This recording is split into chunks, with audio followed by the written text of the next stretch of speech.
Po ako.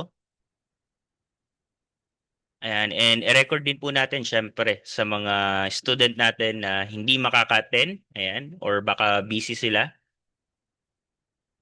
Please type on nga po if naririnig nyo ako sa ating comment section po. Ayan, sa ating chat section via Zoom po. Kung clear po sa inyo. Before we start po.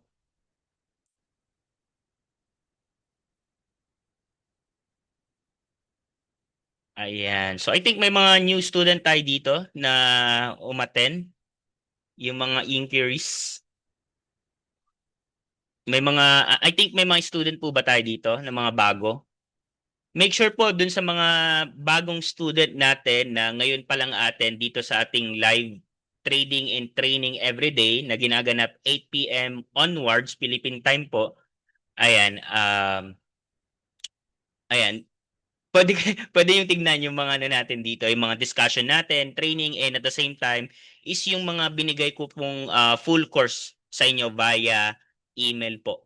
Okay, so panoorin niyo po 'yun from basic to advanced nang may matutunan po kayong mga bagong strategy or approach natin and paano nga ba tayo kumita dito sa forex and crypto trading po. So 'yun yung pinaka-goal natin guys is matuto, kumita at syempre kapag expert na tayo, magaling na tayo mag-trade, we can do a full-time or part-time po dito. So kung hindi niyo po matatanong um, ako po is 6 years na po ako sa forex market and almost 3 years na rin po akong nagtuturo ng different student po natin.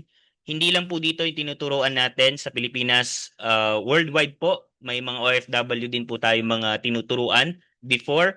And we have also the YouTube channel po. Ayan. So sa YouTube channel po natin, pwede rin po kayong mag-subscribe sa ating YouTube channel.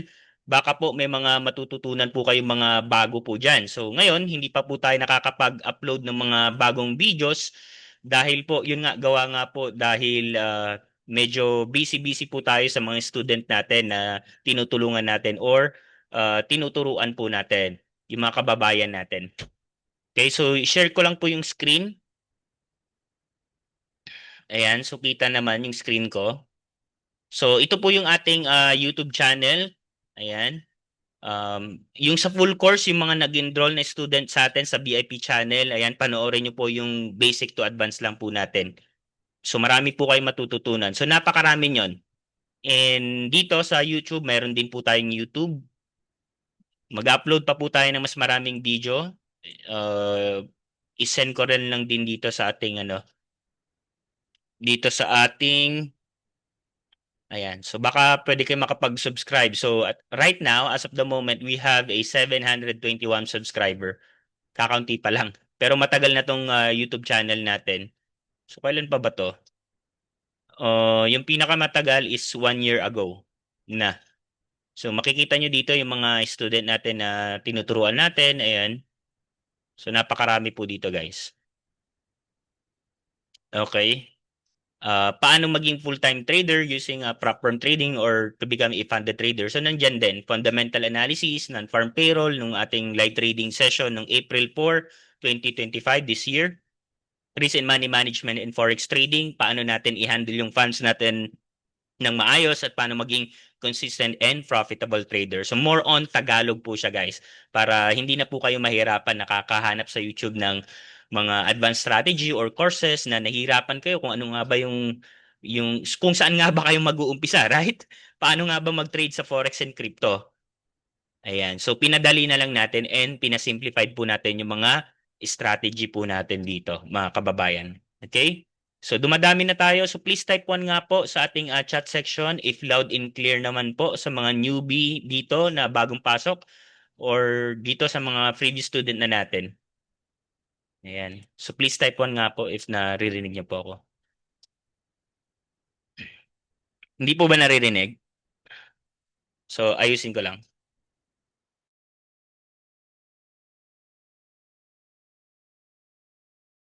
Ayan guys. Rinig po ba? Please type 1 nga po. Mukhang hindi pa nag-dinner yung iba dito ah. Nakikita ko mga pangalan is mga bago. Ayan. So, maraming salamat. Ayan. So, sa mga Type 1. And tanungin ko rin kayo guys, since nandito naman na kayo, okay, ano yung reason nyo kung bakit kayo umattend dito sa ating sa ating daily training and live trading? Sa tingin nyo guys, dahil ano yung mga reason nyo? Huwag po kayong mahiyang magtanong dahil everyday po natin to ginagawa sa mga student ko para alam ko po kung ano yung pwede kong maituro sa kanila or maisuggest sa kanila habang nagtitrade po sila. Refresh ng knowledge, exactly. Ayan. Of course, i-refresh po natin lahat ng mga knowledge. Kung nagtitrade ka na, matagal ka na nagtitrade, baka may matutunan kang mga bago po. Okay? So since Tagalog naman yung ating discussion, hindi po siya English. Okay? Nahirapan tayo minsan kasi pag English, di ba? And yung madali lang. Kasi kahapon guys, is we have the topic about the Wyckoff strategy. So, I don't know if yung iba dito is naka-attend dun sa ating Wyckoff strategy dahil kahapon po nagbigay rin tayo ng ating signals and kanina nagbigay rin tayo ng ating buy position, so naka-open position ako dito and then suddenly nag-close na kagad ako. So bakit? Hindi ko na siya pinaabot ng aking TP dahil risk entry po yon. So nagbato ako kanina ng signal guys nung anong oras ba yon? Mga after lunch. Nakasabay po ba kayo doon sa ating cell signal? Around on this area, like 4,139. So, continuous yung pag-drop niya. Yes. Okay. So, kung naka-follow kayo, naka-profit kayo, okay po yan. And lagi kong sinasabi sa mga student natin, kapag nagtitrade kayo ng gold, huwag nyo nang hintayin na magkaroon kayo ng malaking floating loss. Ang gawin nyo po dyan, kapag nag-profit, close. Scalping nga, di ba? Yung ginagawa natin, close. And then, look for another opportunity doon sa mga level or kung saan mismo nagre-react yung price like this one. 'Di ba? Like this one, 'di ba? Suddenly bumagsak siya and then may nakikita kang weak point dito ng candle na 'yon. So most probably ang gagawin mo diyan magba-buy, right? So nag-buy ka, umakyat and then reverse kagad. Dahil po hindi naman natin sinasabi dahil napaka-risky po ni gold. Mabilis po yung pera dito sa gold and at the same time is mabilis din yung mga losses natin. Kasi most tradable pairs po ito sa buong mundo. Hindi lang po tayo mga retail trader yung nagtitrade dito. 5% lang po tayo kung pagsasama-samahin lahat ng retail trader sa buong mundo. The 95% is yung mga central banks. Yung mga bangko, yung mga kilala nyong bangko guys, mapa Pilipinas or abroad man, they are doing trading. Kumbaga, pag pupunta kayo ng bangko like BPI or BDO, di ba nagdi-deposit kayo ng pera, nagsisave kayo ng pera dahil alam nyo sa sarili nyo, safety or safe ang maglagay ng pera sa bangko. Alam nyo ba guys, is yung mga perang dinideposit nyo sa bangko, ang ginagawa po nila yan, is ginagawa po nilang capital din po yan. Kumbaga, trade din po nila yung inyong capital. Okay? And then, mapapansin nyo rin, di ba, every year or per annum, ang ginagawa po nila is binibigyan pa kayo ng interest. Sila na nga yung nagtago ng pera nyo, sila pa yung magbibigay ng interest. Pero, napakaliit ng interest. Sabi natin 0.05%. Di ba? So, tinalo niya pa yung inflation. So, what if ikaw na yung magaling mag-trade? So, kayang-kaya mo siguro, pinakamababa is 5% per month. So, kung i-compute natin yan yearly, di ba, 5%, ilan na yon? 25, 50. So sabi natin 60%, 'di ba? Yung na-generate mo for the whole year. So ito pinaka-conservative na to 5% monthly. Kaya nyo bang i-goal yan, yung 5% monthly? So kung kayang-kaya nyo, maganda. Alright? Pero syempre yung risk pa rin yung tinitignan natin kapag nagtitrade tayo. Kaya nga sabi ko sa student, pag profit, close yun na kagad. Huwag nyo nang hihintayin na umabot siya dun sa TP nyo kasi ang galaw ni gold is mabilis po siyang mag-reverse at mabilis siyang mag-react dito sa mga level na to. Like this one, nagbigay tayo ng buy signal. Okay, and then yung stop loss area natin, yung pinaka-safe zone na ng SL. Pero sa akin kanina, hindi ako naglagay ng SL kasi kapag nagtitrade ako, is nakafocus ako sa trade ko. And right now, wala akong open trade kasi nga nagtuturo ako dito ngayon sa ating live trading. Okay? So you need to have to focus on your trade. Kahit isa, dalawa, or 10 man yung executions mo or orders na lagay mo, you need to focus. Paglaanan mo siya ng oras kapag nagtitrade ka. Kapag nagtitrade naman tayo guys, like kahit wala namang hindi naman tayo maabot ng 1 oras, 'di ba? Like 10 minutes, 5 minutes, okay? Basta yung volatility ng market is maganda. So, kumbaga sumasabay tayo doon sa flow. At isa rin sa mga strategy sa gold is go with the flow. So, paano natin nasabi na go with the flow? So, let's say bumabagsak si gold, yung market structure niyan, susundan mo yung mga highs and lows and highs and lows. Makikita niyo yung pattern nung ni gold, 'di ba? And then react on this price level, on this demand level kasi may multiple may wick dito. So kung i-align natin siya sa previous right now, or I mean sa current right now, so nagre-react siya. So it's good for opportunity to buy on that area na level. 'Di ba? So ganun po yung technique kapag nagti-trade tayo kay gold. So hindi lang tayo basta-basta nagbabay, so syempre kailangan natin mag-retest. Like kanina doon sa ating sell signal. So dito I think around on this level tayo nagbigay ng sell signal and then nag-drop. So ganito siya. This is fair value gap na level. Okay, so in fair value gap or sabihin na natin this is a resistance level. Paano natin nasabing resistance level? Kasi there's a multiple price reactions. 15 minutes to. Okay, 15 minutes and then suddenly nag-drop. So malaki yung chance nung reward natin. Okay? So let's say you have the stop loss yung sa pinaka-top ng price and then ito yung take profit mo, 1:2 or 1:3 sabi natin.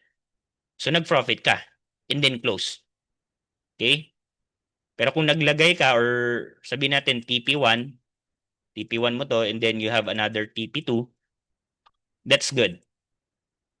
Ayan. So sa Telegram, ang dami natin nakikita mga TP1, TP2 pero walang reason kung bakit sila nagbibigay ng signal. At lagi ko rin sinasabi sa mga student natin or ina-advise na instead following my signal or other signal on the Telegram Bombay community na yan, okay, what if gumawa ka ng sarili mong signals, okay, that based on your strategy. So yun yung mga ituturo ko sa inyo guys. Kaya nga, bato ako ng bato ng technique, uh, different strategy on how you create your own trading plan and strategy. Dahil dito, hindi po investment tong inaano natin, more on learning and education po. Okay? Bakit napaka-importante ng training and education? Kasi unlike before, I don't have a mentor, wala akong community, walang nagga-guide sa akin. So syempre, nahihirapan ako paano mag-start. So it was 6 years ago, guys, bago mag-pandemic or yun ng pandemic. So kumbaga, nung pandemic, ito yung sumalba sa akin na wala akong trabaho, 'di ba? Mostly wala namang trabaho kapag pandemic, 'di ba? Nasa bahay ka lang. So pandemic proof siya. So kahit may pandemic, gumagalaw si market, gumagalaw si gold, si forex, and crypto, guys. Okay?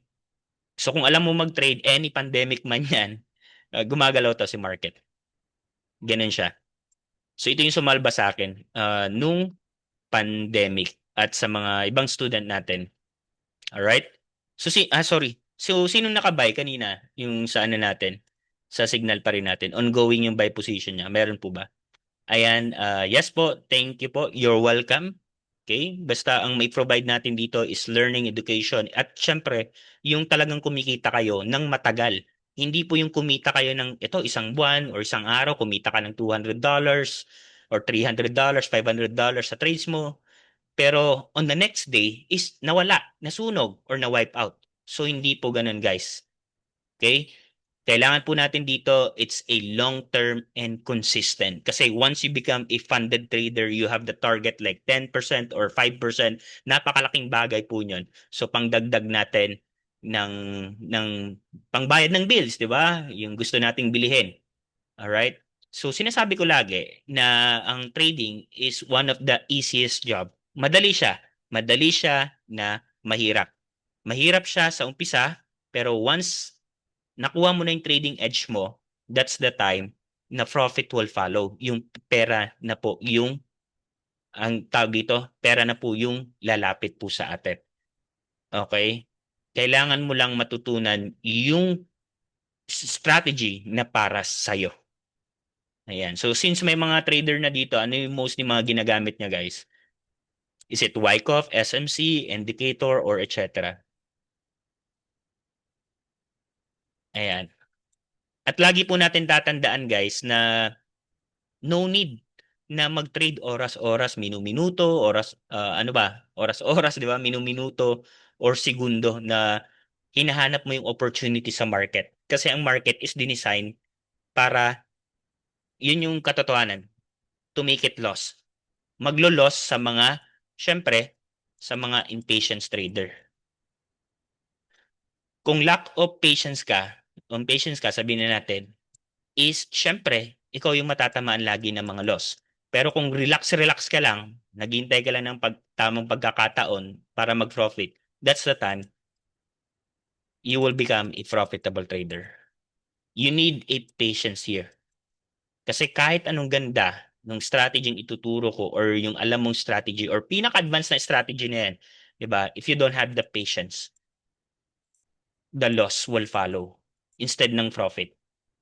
Right? So pag-aaralan naman natin po yan dun sa ating Trading Psychology 101 po. Ayos po ba? Ayan. So dumadami na ba tayo? So, ayan.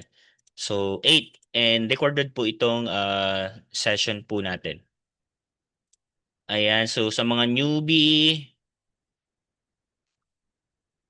sorry.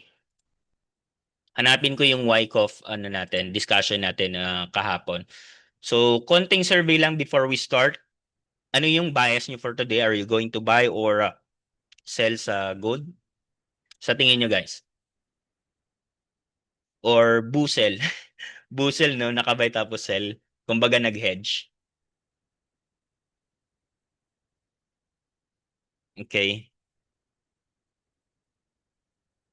Wala. Tahimik lang, no?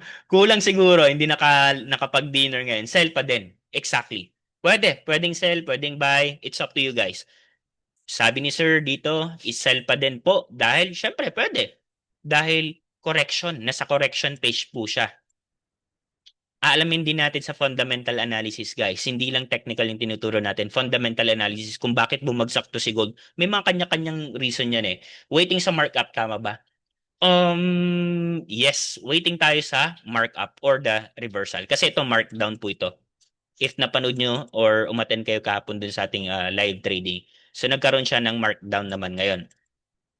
And other terms is yung correction. Ano yung correction? Yung correction kasi, pag galing siya, is impulsive bullish siya and then the reversal, may corrections. Ganun nangyayari lagi sa market, yung wave niya po. Sa H1, laki po kasi liquidity po. Yes, may reason yan, guys. I-explain ko sa inyo when it comes to fundamental analysis. Bakit siya tuluyang bumagsak pati kagabi? Actually, guys, to be honest, very transparent tayo dito. Nadali ako kagabi doon sa pagbagsak niya ni gold. Okay, like nadali ako ng like sabihin natin $200, nadali ako ng $200. Okay? And then nung umaga pagkagising ko, so syempre, doon ako naka-recover. Na-recover ko yung losses ko, sumobra pa for today. So ngayon, magti-trade ako later tonight mga around kill zone ng New York session, around 10 or 12 in the midnight. Okay, so doon tayo nagti-trade. Sa kabilang grupo, 1M na dali. 'Di ba? Grabe. So, kaya nga hindi ko sinasuggest yung yung 1 minute time frame kapag kay gold. Napaka-risky po. Yung kabilang group na yan, kung anong group man yan na nagfo-focus sila sa 1 minute, ano po niyan, napaka-delikado po. Kung sino man yung mentor or coach nila na nagtuturo ng 1 minute na scalping strategy, napaka-risky. Hindi ko suggest yan. Pansinin nyo rin kapag nagbibigay ako ng proof of profit ko, pansinin nyo, isa lang. Isang entry lang. Nag-adjust ako sa lot size, 0.5. For me, risky pa nga yung 0.5 na yan eh. Tapos capital mo, $200, $300. Ang gagawin mo, 0.10? 0.10? Di ba? Parang no risk no Ferrari na yung ginawa mo. Ganon. Okay? Kumbaga, nagsusugal ka na, hindi trading or business yung ginagawa mo. Trading is a business or forex or crypto is a business, guys. Our focus here is still uh, risk management. Kahit gaano katindi or kahit magtapat kayo sa akin ng pinakamagaling na trader, ang sasabihin niya lang yan is just focus on the risk management, on your risk. Hindi yung porket magaling ka sa strategy na to, profitable ka na. Hindi po ako naniniwala doon. Sa tagal ko na po sa trading. Kahit alam mo na lahat ng terminologies na yan, you have the knowledge but you are lack of experience the market like risk management, madadali ka, especially kay gold. Marami nang miwasak na account to si gold. Okay? So yung balita kapon like 21%, I don't know, is 2% of trader liquidate in the market yesterday night, yung kagabi, dahil nga dun sa correction phase na nangyari kay gold. Kaya ang sinasuggest ko, once you have the profit here on gold, close mo na. And focus on the trend following na tinatawag natin. Okay? Yun na yung pinaka-secret dyan sa gold. And of course, retest on those area. 1 million coach. Di ba? Grabe. I mean, like, kapag mag-enroll ka for education or training, ayaw mo. Pero kapag gusto mo, pag maglolos ka, mas gustong gusto mo, di ba? Alright. Kahit gaano karami yung pera mo, 1 billion, 1 million pesos, okay, mawamasak yan dito. Walang pakialam si market kahit saan ka nakaposition, kung nakabuy ka or nakasell ka. Dadaanan at dadaanan ka niyan. Okay? Di ba? Yan yung sinasabi ko. If you're newbie, just try to a forex pairs like EURUSD, USD, GPY to test your strategy bago ka mag-gold. Pero kung talagang aggressive, you're a very aggressive trader at malakas yung loob mo, you can do gold. Pwede mong gawin yung gold, guys. Okay? High risk, high reward ang pagtitrade kay gold. Yan. Yes, di ba? 1 million. Grabe. Kamusta na kayong group na yon? Na-depress ba silang lahat? Yung group natin, hindi tayo nag-hype ng profit eh. Ang hinahype ko dito is more on knowledge talaga at may experience si ano. Mas maniniwala pa ako doon sa $200 na nako-compound yung account niya kaysa doon sa nag-start ng malaking capital like sabi natin 1,000 or 500 na capital, di ba? Guys, mas okay pa yung 200 or $100 na nako-compound or tumatagal yung account. Kasi as a trader, we need to survive here. While we are surviving, di ba nagsusurvive yung account mo? Coach, kasi may $200 ako eh. Magdi-deposit na ako. Gusto ko na mag-live trade. Okay, your focus as a trader is to survive your base capital. Yan yung kumbagang paunang capital mo na iti-trade sa market. So, paano mo siya papalaguin? Ito yung pinaka-simplified ko. Let's say if I have a $200 account, so yung entry ko, babaguhin ko. Entry, 1 to 2. Kung kay gold naman, isa lang. Okay? Pero kung kay forex pairs is 1 to 2, session at pairs na iti-trade ko. So, yun lang. Okay? Huwag natin hayaan na ang emosyon yung magdidikta po doon sa ating mga trades. Just focus on the strategy. Focus po kayo doon sa mga areas of liquidity, areas of level, fair value gap, or yung mga imbalance na yan na tinuturo ko din po sa inyo, guys. Okay? So yes, sunog, di ba? So pare-pare silang na-depress. Buti sa atin, hindi tayo nadi-depress dito kasi yung signal natin, minimal lang. Kay gold, pansinin nyo, minimal lang ako ang bigay ng signal.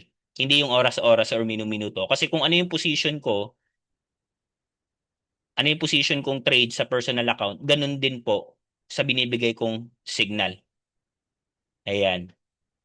Yan lang din po. So kung pumaldo kayo dun sa binigay nating signal, so automatic pumaldo rin ako kasi ako yung nagbigay ng signal, right? Eh yung iba nagbibigay ng signal ng hindi natin alam kung saan ba nila kinuha. Kinuha ba nila sa ibang Telegram group or hula analysis din nila? Ano yung reason? Walang technical, walang fundamental, hindi mo alam kung bakit nagbigay yon ng buy or sell. So sa atin may mga rason. Ayan. Hindi lang yung basta-basta na nakabase sa ating emosyon din. Hindi yan nakabase sa aking emosyon. Yan yung analysis natin. So yung pag-analyze ng trade, napakadali lang guys. Hindi siya umabot ng 1 oras. Okay? Paano natin nasabing napakadali lang?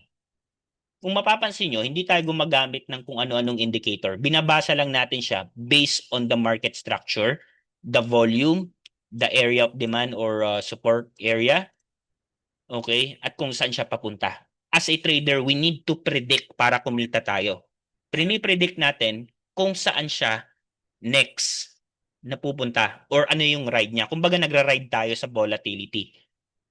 Okay? Nagra-ride tayo. Hindi po pwedeng mag-counter trend tayo dito. Isa rin po, kagabi is nadali ako dahil nga po yan $200 lang naman, di ba?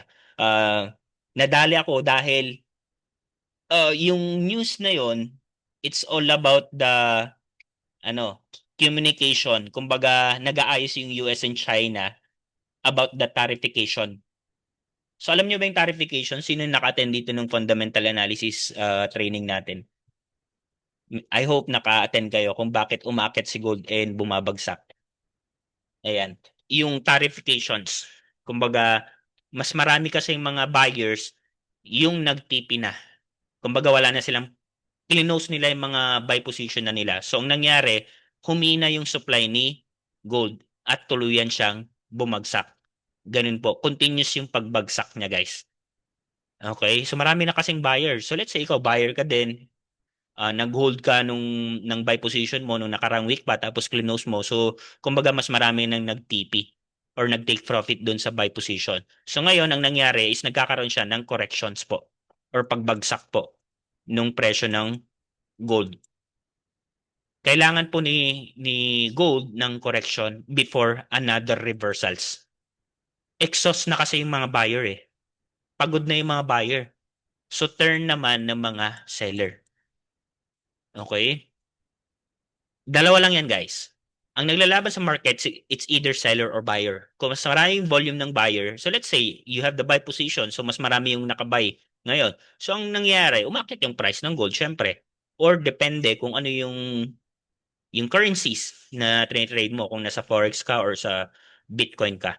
Ganun po ang nangyayari po. Is it the buyer and the seller's control lang po yan? Okay? Pero, coach, hindi ko naman kilala kung sino yung mga sellers and buyers. So, syempre, mostly the institutions, the central banks, and the retail trader itself, yung mga sellers and buyers po dyan. So umakit na si gold, yun. Naka-close naman ako ng aking buy position dyan kanina, if mapapansin niyo sa Telegram. Pero make sure na ano pa rin yung risk nyo pa rin yung risk appetite natin yung napaka-importante. At alamin nyo lagi yung inyong risk appetite. If you're aggressive trader, more on semi-aggressive or conservative type of trades po. But for me, it's okay to become a conservative trader muna bago maging aggressive trader. Kasi yung mga aggressive trader, mostly ito, sabi dito sa comment is yung isang group 1 minute nadali, di ba? So parang gano'n, nadadali sila kasi hindi nila alam yung ginagawa po nila. Okay? And it might be na apektuhan sila ng kanilang mga emosyon. Di ba? Yung akala mo. Kumbaga, hindi effective dito yung akala mo, baka babagsak, baka akyat. Akala ko magre-reverse na, di ba? So, wag natin i-apply na strategy yung akala or bahala. Dahil si gold walang pakialam yan. Dadaanan niya yung mga positions mo hanggang sa mawasak ka. Mabilis ang kitaan dito, to be honest. So, hindi ko kayo dinidisappoint guys or tinatakot about gold. Pero, syempre, that's the reality po. Okay? That's the reality. Magpakatotoo lang tayo. Yun yung pinaka-importante sa lahat, guys. Okay? Mas okay na malaman mo na kagad yung pwedeng maging scenario para prepare ka na. 'Di ba? As a trader. Hindi yung eto, kumita daw sila ng ganito, hyping. Ako guys, pagod na ako sa hyping. Alright? So, nagpo-focus na lang ako on education and training ng mga students natin. Okay? Kasi malalaman nyo rin yan once you experience the market, na-embrace mo na si market, nayakap mo na, dun mo malalaman, ito pala yung sinasabi ni coach na I need to create my trading system, trading plan. Ifa-follow ko more on discipline, strategy, at yung mga tinuturo natin araw-araw, guys. Okay? So please type 1 nga po if sa tingin nyo in the future magiging magaling kayong trader. Anyone sa ating mga student dito? Sa tingin nyo, guys? Basta huwag kayong magkikita as long as ano, ayan, so ang dami, di ba? Sa tingin nila in the future. Navivision na nila. Iisa lang? Okay. So ang pagtuunan natin ng pansin dito, guys, hindi pera. Kasi yung pera madali na lang yan. Unlimited si market. Ang pagtuunan natin ng pansin, guys, is yung mga executions natin. Yung knowledge and skills and my experience sa market. Yun yung sinasabi ko. Yun yung sinasabi ko, guys. Okay? Yung pera, ang dali lang. Makikita mo lang yan dito. Unlimited si market. Kung ano, magbabay ka nga, tapos umakyat, kumita ka na kagad. Ilan na yung kinita mo? Depende dun sa lot size mo or entry mo, positions mo. So, kumita ka. Pero, the question is, how long? Sustainable ba? Yan yung nagiging katanungan. Sustainable ba? Kumikita ka nga ba talaga? Or kumita ka doon sa TP? Ano yung TP? Take picture. Di ba? Kasi nag-profit ka tapos min-ID mo, take picture lang pala. Ano yung nangyari? Si Mark tahimik lang. Pag loss, pag loss si Mark tahimik lang. Pero pag profit, di ba? Nakamay day. Ganun ba? Ganun ba yung ginagawa, no? Ano mga student natin dito? Baka meron, guys. Yung loss, to be honest, it's a part of the game. Normal yung mga losses. Okay? Kaya nga, yung mga losses natin, minimize natin yung mga losses natin. Prevent natin yung mga account natin into massive losses or wipe out. Kaya nga, sabi dun sa ating VIP channel na kapag profit na, naka-boundary na, kumbaga parang nagpapasada yung isang ano natin, student natin doon, no? Naka-boundary na, no? So kapag naka-boundary ka na, okay na, huwag ka lang bumalik sa market. Kasi minsan nag-over greedy tayo, nagre-revenge trade tayo. Kumbaga, I want more. Tama ba? Gusto ko pa. Mas gusto ko pa ng $1,000, $2,000, $3,000. Kayang-kaya natin kitain yan, to be honest, guys. Okay? The question is, madali lang, to be honest. Kumuha ng ng $2,000, $3,000 dito. Ang question is, sustainable ba? Kaya niya bang bayaran yung bills mo every month or every week if may luho ka? Okay, kasi tuturo ko pa sa inyo yung may secret pa tayong pinakamalupit muna. Panghuli na lang 'yon, yung ano natin, about the funded trading, how to pass it, paano mapasa, ganyan. Okay? Kailangan mo lang natin muna maging profitable on our live trading account. Okay? Ayan. Buy. Ayan, may mga nag-buy. So, pwede yung buy magiging buy. Okay. So, pwede rin yan, di ba? Kasi, yung reason ko kung bakit ako rin nag-buy dito, it's a price reactions niya eh. Nag-react siya dito. Kasi dito, hindi siya umobra sa reversal. So, dito sa first, sa second, let's try. Sabihin natin pala, pang second pala to, ito third. Nung Asian session, ganito yung galaw niya, yung movement niya, umakyat. And then ito naman, yung London kill zone. Kaya tayo nagbigay dito ng sell position. So, bumagsak siya. Alam nyo ba, yung mga oras na nagbibigay ako ng signal is 12. 12, alas 5, Philippine time, tapos alas 10 mamaya. Kasi yan yung mga kill zone. Yan yung iniintay ko lang. Hindi ako basta-basta nagtitrade kapag hindi dito sa kill zone. Kasi nga, for today, ilan ba ako? $223, di ba? Okay, $223 yung pinost ko dun sa VIP channel natin, guys.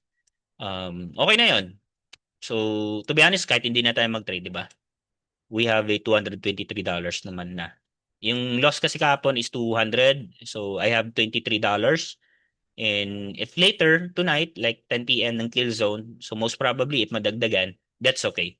Alright? So, ganun lang. Kasi ito yung hanap buhay ko, guys, eh. Mag-trade sa market, magturo, like this one, sa mga training and seminars natin. And hindi naman tayo naniningil ng ganun kalaki kapag sa mga enrollment fees natin, di ba? Ang pinaka-minimum nga lang like 1,000 pesos or 499, di ba?